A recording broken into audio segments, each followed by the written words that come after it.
สบายดีข่อยชื่อว่าโบข่อยเป็นคนบ้านนอกแต่เขามาอยู่ในเมืองและมื้อนี้โบได้มีโอกาสได้กลับบ้านเกิดและจะนำเอาวิถีชีวิตของโบในสมัยเป็นเด็กน้อยมาให้ทุกคนได้เบิ่งกันเอาไปชมกันเลย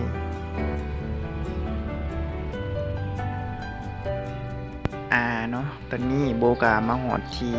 บ้านเรียบร้อยแล้วกำลังเดินทางไปนาเอาไปชมกันว้าวตอนนี้เราก็มาฮอดน้ำตกตาดที่เราเคยเล่นตั้งแต่น้อยๆเวลาออกนาเราจะไปเบิ่งเด็กน้อยเล่นกันเลยและจุดนี้โบขาดบ่ได้เลยเพราะว่าน้ำตกตาดนี้เป็นน้ำทางออกไปนาเวลากลับบ้านก็จะต้องได้เล่นแน่นอนเลย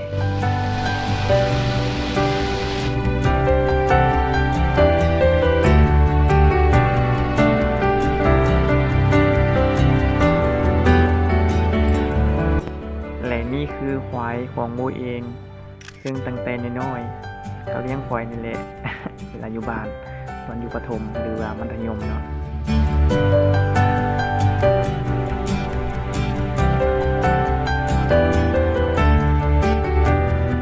คือเวลาอยู่บ้านโบก็มักจะออกไปนาตลอดโบบ่มักอยู่เรือนเลยเพราะว่าอยู่นามันมีความสุขอยู่กับธรรมชาติอยู่กับงูควายอยากกินหยังก็หามาได้ตามธรรมชาติเด็ดผักเด็ดหญ้ามากินอยากกินสัตว์น้ำสัตว์ปลาก็หามาได้โดยบ่ต้องเสียเงิน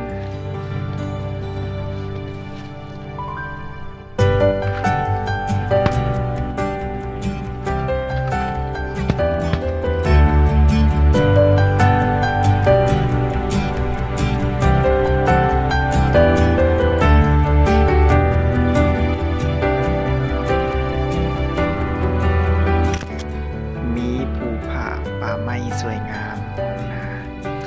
เพราะว่านาอยู่ตีนภูนาก็หากระดำแล้วทีหลังนี้แต่โบบ่ได้ดำเพราะโบขายเงียน เขากับบ่งามคือที่เห็นนี่แหละคนบ่ตกพี่น้อง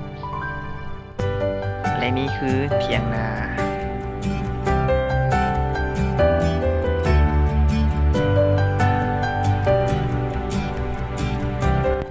มีไก่เพราะว่าเวลากลับบ้านบ่มีอาหารกินจะเอาไก่มาต้มกิน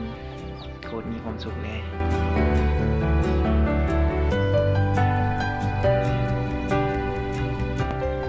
และสุดท้ายนี้โบพาไปเบิ่งน้องปลานี่คือน้องปลาในคลิปนี้ก็จบเพียงเท่านี้ขอขอบใจทุกคนที่รับชม